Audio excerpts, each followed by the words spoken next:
الحمد لله وكفى وسلام على عباده الذين اصطفى لا سيما على سيد الرسل وخاتم الأنبياء وعلى آله وصحبه ومن بهديه مهتدى. أما بعد فأعوذ بالله من الشيطان الرجيم. بسم الله الرحمن الرحيم. وما محمد إلا رسول قد خلت من قبله الرسل أفإن مات أو قتل انقلبتم على أعقابكم ومن ينقلب على عقبيه فلن يضر الله شيئا وسيجزي الله الشاكرين. صدق الله العظيم.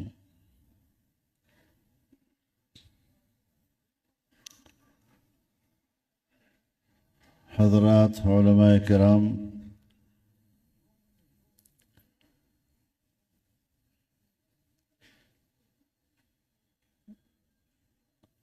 حضرت الشیخ الحافظ ذوالفقار نقشبندی رحمہ اللہ کے خلفاء، متوسلین، متعلقین اور اس معہد الفقیر کے ساتھ وابستہ میرے تمام بھائیوں، دوستوں، بزرگوں،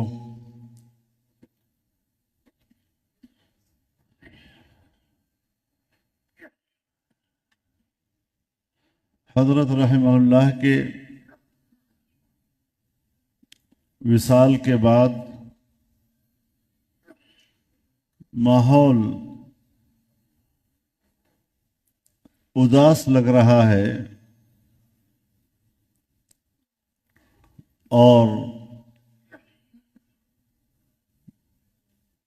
جس بزرگ کے ساتھ انسان کی پوری زندگی گزرتی ہے اس سے ایک ایسا انس پیدا ہو جاتا ہے کہ جب وہ انس فراق میں تبدیل ہوتا ہے تو اس فراق کا بہت زیادہ احساس ہوتا ہے. تو یہ ایک فطری چیز ہے، طبیعی چیز ہے، اور ہر انسان اس حوالے سے بے بس ہے اور بے اختیار.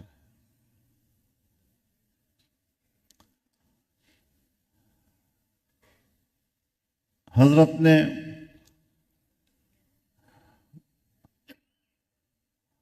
اپنی پوری مبارک زندگی میں جو خدمات سر انجام دی ہیں،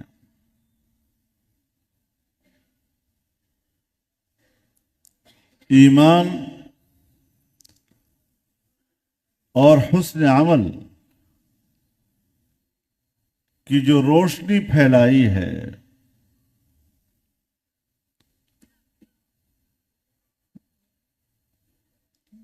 دلوں کی دنیا کو ایمان اور ذکر کے نور سے منور کیا،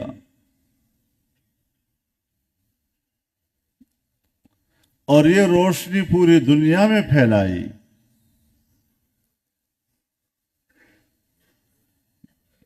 یہ ان کے وہ خدمات جلیلہ ہیں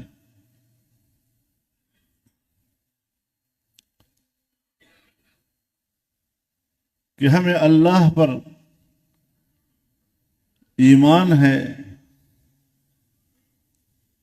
اور ہمارا حسن ظن یہ کہتا ہے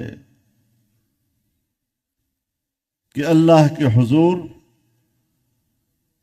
ان کی یہ تمام خدمات جلیلہ قبول ہیں.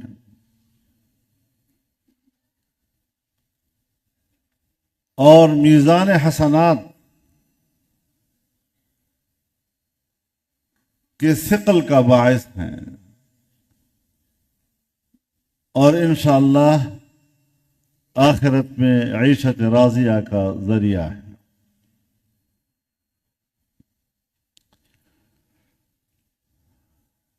لیکن ہمیں اس بات پر بھی ایمان ہے کہ دنیا میں کوئی بھی ہمیشہ ہمیشہ رہنے کے لیے نہیں آیا کرتا۔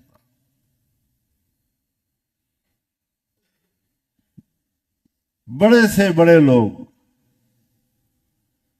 یہاں تک کہ انبیاء کرام جو اللہ کے سب سے زیادہ مقرب بندے ہیں علی نبینا وعلیہم السلام،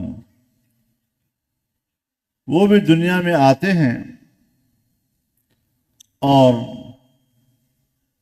کچھ عرصے کے بعد وصال کر جاتے ہیں۔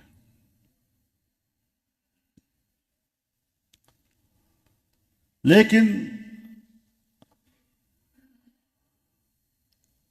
ایسے لوگوں کی جو زندگی ہوتی ہے اس کا ایک نصب العین ہوتا ہے،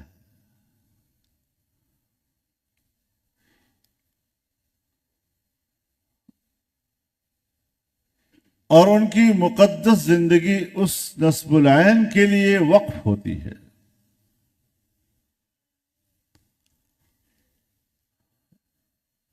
زندگی بھر وہ اس نصب العین کے لیے کام کرتے ہیں، محنت کرتے ہیں،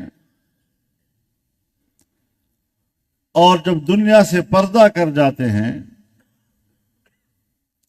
تو پھر وہ ذمہ داری زندہ لوگوں پہ آ جاتی ہے۔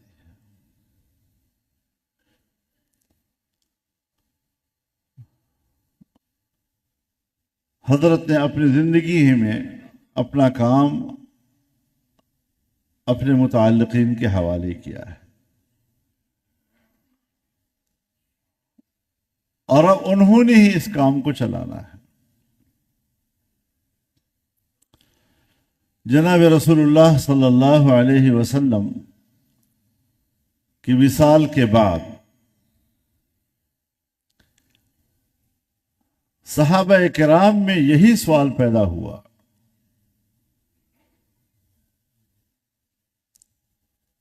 کہ اللہ رب العزت نے جو فرمایا کنتم خیر امت اخرجت للناس، تو یہ تو ہمارے بارے میں فرمایا، اور پھر سب نکلے اور پوری دنیا میں پھیلے،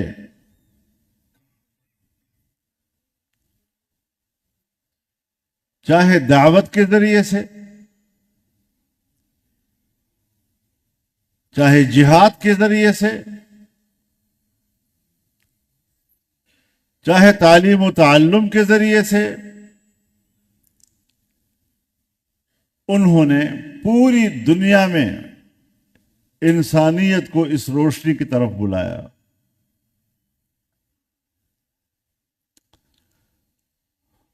اور ہمارے بزرگ فرمایا کرتے تھے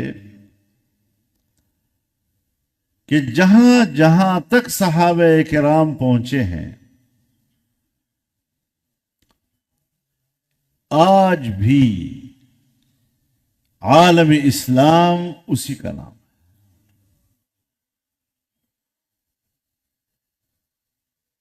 بات کی امت نے اضافہ نہیں کیا، شاید کچھ گھٹا دیا ہو، لیکن بہرحال عالم اسلام جس کو کہا جاتا ہے یہ وہی حدود ہیں جہاں تک صحابہ کرام رضوان اللہ تعالی علیہم اجمعین پہنچے۔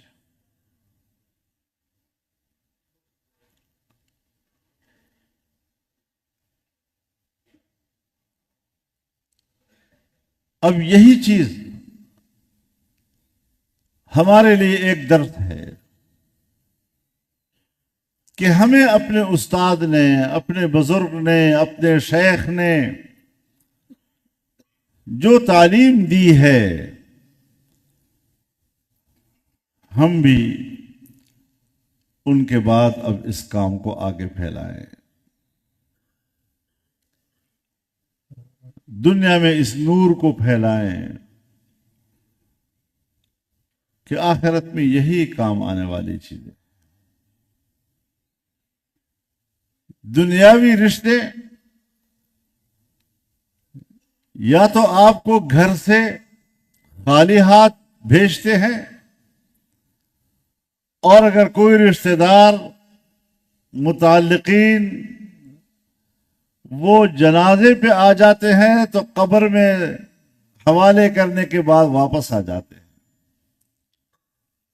آگے جانے کے لیے کوئی تیار نہیں ہوتا، بیٹا بھی تیار نہیں ہوتا، بھائی بھی تیار نہیں ہوتا. لیکن یہی اعمال صالحہ ہیں کہ وہ وہاں بھی آپ کا ساتھ دیتے ہیں. یہی قرآن وہاں آپ کا ساتھ دیتا ہے. جناب رسول اللہ صلی اللہ علیہ وسلم کی تعلیمات وہاں آپ کا ساتھ دیتی ہیں، اور پورے صراط تک آپ کا ساتھ دیتی ہیں، میزان تک آپ کا ساتھ دیتی ہیں. تو پھر وہ چیز کیوں نہ اپنائی جائے؟ کیوں اس چیز کو سینے سے نہ لگایا جائے؟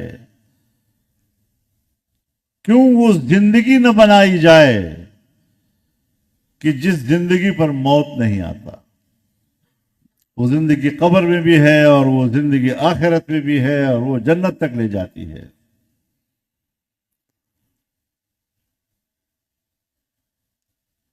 ہمارے اکابر نے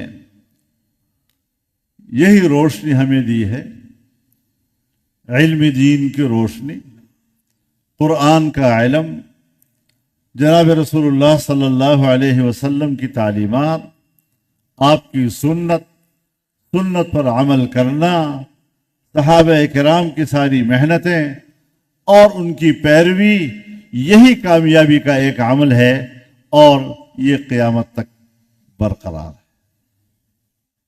ہمارے حضرات نے، اکابر نے اس کو زندہ رکھا ہے.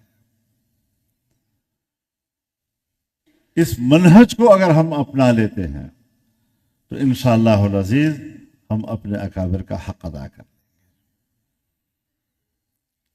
ہمارے اکابر نے ہمیں عقیدہ بھی بتایا ہے، اور اس عقیدے کے لیے کام کرنے کا منہج اور رویہ بھی بتلایا.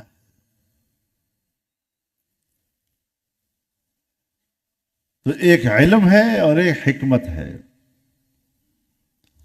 قرآن کریم الکتاب والحکمہ دو لفظ استعمال کرتا ہے. یہی الکتاب والحکمہ جب رسول اللہ صلی اللہ علیہ وسلم کے عنوان میں آ کر اترتا ہے تو الکتاب والسنہ بن جاتا ہے. یعنی حکمت جناب رسول اللہ صلی اللہ علیہ وسلم کی سنت کا اتباع. تو ان بزرگوں نے جو محنتیں کی ہیں، ایک امانت ہم کے حوالے کی ہے، اور اللہ تعالیٰ نے بھی اس دین کو امانت سے تعبیر کیا ہے. إِنَّا عَرَضْنَا الْأَمَانَةَ عَلَى السَّمَاوَاتِ وَالْأَرْضِ وَالْجِبَالِ فَأَبَيْنَ أَن يَحْمِلْنَهَا وَأَشْفَقْنَ مِنْهَا وَحَمَلَهَا الْإِنسَانُ إِنَّهُ كَانَ ظَلُومًا جَهُولًا. نہ تو آسمانوں نے اس امانت کو قبول کیا، نہ زمین نے، نہ پہاڑوں نے، کہ اتنا بھاری بھرکم امانت یہ ہمارے بس کی بات نہیں ہے.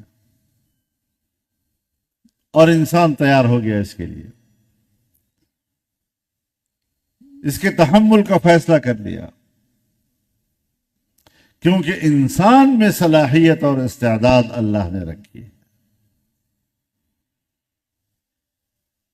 إِنَّهُ كَانَ ظَلُومًا جَهُولًا.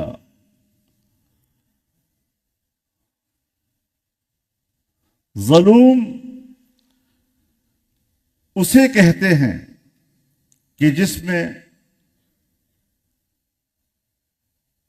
عدل کی استطاعت.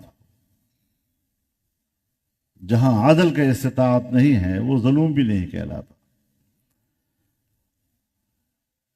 آسمانوں میں عدل کی استطاعت نہیں، کسی نے کہا ہے جاہل آسمان.